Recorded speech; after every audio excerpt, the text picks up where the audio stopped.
तो नमस्कार दोस्तों, स्वागत है आप सभी का आपके अपने चैनल गणित मंत्रा में। दोस्तों, आज के इस वीडियो में मैं आप सभी के बहुत बड़ा प्रॉब्लम को सोल्व करने वाला हूँ। प्रॉब्लम क्या है? आप सभी का सबसे बड़ा प्रॉब्लम है कि संख्याओं को काटना ही नहीं आता है। इससे आपके बड़े बड़े सवाल आसानी से गलत हो सकते हैं। आप कितना बड़ा भी सवाल बनाएं, उसका अप्रोच अच्छा है, लेकिन लास्ट में जो डिवाइड आता है, जो काटने की बारी आती है, उसको अगर आप गलत कर दिए तो आपका सवाल गलत हो जाता है।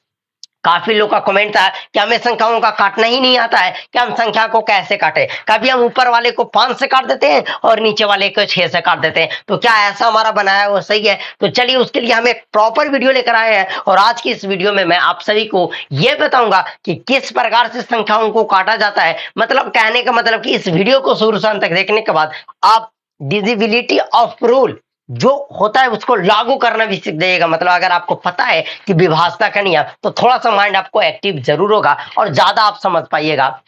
क्या मैं समझाऊंगा इस तरीका से, ये चीज मैं आपको सिखाऊंगा कि कैसे संख्याओं को ऊपर नीचे काटा जाता है। ओके, तो चलिए आज की इस वीडियो को हम शुरू करते हैं। देखिए, सबसे पहले हम एकदम छोटा सा सवाल लेते हैं, क्योंकि आपको पता है कि धीरे धीरे चलना ही सबसे अच्छी बात है। अब स्पीड दौड़िए, रन थक जाएगा, पर धीरे धीरे कदम रखिए। पर आप उस कदम को कितने अच्छे से रखते हैं वो आपके पे निर्भर करता है। सबसे अच्छी कदम धीरा धीरा ही होता है। अगर आप स्पीड चलिएगा तो गिरने की ज्यादा संभावना है, इसलिए आप धीरे धीरे चलिए। तो चलिए, हम छोटा प्रश्न से आपको अच्छे लेवल तक सिखाने की कोशिश करते हैं। जैसे मैं दे दिया 9/6, इसको आप कैसे काटिएगा? चलिए, कोई ऐसे काटेगा, तीन तीन तिया 9 और दो तिया 6। दो देखिए, तीन तिया 9 और इसको काट दीजिएगा 2 तिया 6।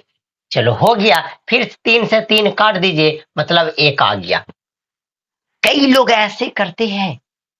अब बताइए कि 9/6 आपके पास है 9 रुपया और 6 आदमी है, कैसे बांटिएगा? का 1-1 रुपया बांट दीजिएगा।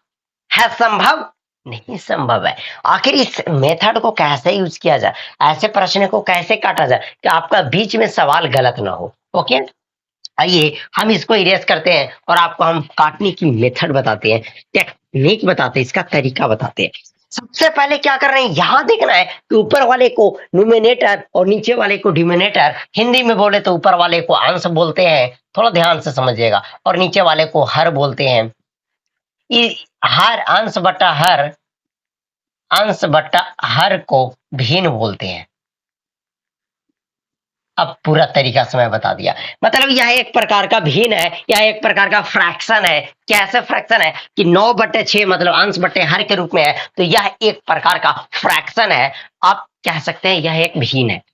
मैं बोला चलो भिन्न है, मैं मानता हूं, लेकिन इस भिन्न को आप इतनी काट कर छोटा कर दो कि फिर वो कटकर छोटा ना हो। तो क्या कीजिएगा? करना क्या है आपको, ये देखना है कि अगर ऊपर आप 5 से काट रहे हैं तो नीचे भी 5 से काटना है। अगर आप ऊपर 6 से काट रहे हैं तो नीचे भी 6 से काट रहे हैं। ऊपर 9 से काट रहे हैं तो नीचे भी 9 से काट रहे हैं। कहने का मतलब कि ऊपर नीचे जो आपको काटना है वो सेम संख्या से काटना है।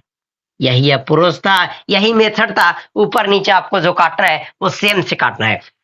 तो ये दोनों के लिए आपको एक ऐसी सम नंबर खोजना होगा, एक ऐसी संख्या खोजना होगा जो 9 को भी काट दे और 6 को भी काट दे। तो ऐसी संख्या 3 है, तो 3 9 को काटेगा, 3 तिया 9, और 3 जो 6 को काटेगा वो 2 बार में, 3 दूना 6। मतलब ऊपर बच गया 3 और ये बच गया नीचे 2। मतलब अब ये इतना छोटा हो गया कि अब आप इसको नहीं काट सकते हैं। चलिए हम दूसरा एग्जाम्पल लेते हैं। दूसरे एग्जाम्पल से आपको बताते हैं। मैं बोल दिया 15/9। अब इसको काट कर आप डिवाइड कीजिए। किस प्रकार करते हैं, कैसे करते हैं? तो आपको ये दोनों को काटने के लिए एक ऐसे नंबर खोजना है कि दोनों को काट दो। अगर आप मान लीजिए इसको 5 से काट रहे हैं तो 5 तो 15 को काट देगा, पर 5 का टेबल में क्या 9 आता है? क्या 5 9 को काटेगा? कतई ही नहीं काट पाएगा। 5 15 को तो काट देगा, पर 5 इन 9 को नहीं काटेगा। और मैं क्या बताया कि आपको जिस संख्या से काटने का मैंने काट दीजिए, पर वो संख्या ऊपर और नीचे दोनों संख्याओं को काटना चाहिए। बस ये मैं आपको नियम दे दिया। मैं आपको एक बोल सकते हैं तो मैं एक ताला लगा दिया कि इसके ऊपर आप आपका मन आप जो कर सकते हैं, आप किसी नंबर से इसको काट सकते हैं, पर मैं एक कंडीशन दे दिया आपको कि क्या कंडीशन है कि ऊपर और नीचे काटने वाला संख्या सेम होना चाहिए। मतलब ऊपर 15 से कट रहा है तो नीचे भी 15 से कटना चाहिए। तो क्या इससे कटेगा? तो 3 से कटेगा, 3 पचे 15 और 3 तिया का 9। मतलब कि अब आपको काटना आ गया, तो क्यों ना हम बड़े बड़े थोड़ा सवाल लेते हैं और उससे हम आपको काट कर बताते हैं। अब जैसे हम बोल दें कि 100 डिवाइड बाई 25, अब इसको कैसे काटिएगा? तो सबसे पहले आप बताइए कि इसको कैसे काटिएगा। तो अगर आप छोटा दिमाग लगाइएगा तो पहले ऊपर को सोचिएगा कि चलिए हम 2 से काटते हैं। तो 2 से 100 तो कट जाएगा, तो क्या 2 से 25 कटेगा? नहीं कटेगा। 5 से सोचिएगा, तो 5 से काटेंगे, इसको काटेंगे तो 20 पचे 100, फिर ये 5 से काटेंगे, 5 पचे 25, फिर देख रहे हैं कि 20/5 आ रहा है। मतलब ये फिर कटेगा। आपको जब तक काटते रहना है, जब तक ये कटकर ऐसा एक समय आएगा कि नहीं कटेगा। जैसे 5 चौके 20, आप 4 और बटे में कुछ नहीं तो 1, आप इसको चाहे तो सिर्फ 4 लिख सकते हैं। लीजिए कटकर रेडी हो गया। अब ये इससे ज्यादा नहीं कटेगा। तो कभी भी आपको फ्रैक्शन दिया रहे, उसको आपको छोटा रूप करना रहे, मतलब बोल दे कि फ्रैक्शन का सरलतम रूप कीजिए काट कर, तो आपको उसको काट कर छोटा छोटा कर देना। काटने का जो नियम है ऊपर और नीचे सेम संख्या से कटना चाहिए। तो कैसा लगा वीडियो कमेंट करके जरूर बताइएगा। चलिए मिलते हैं हम आपको अगले वीडियो में।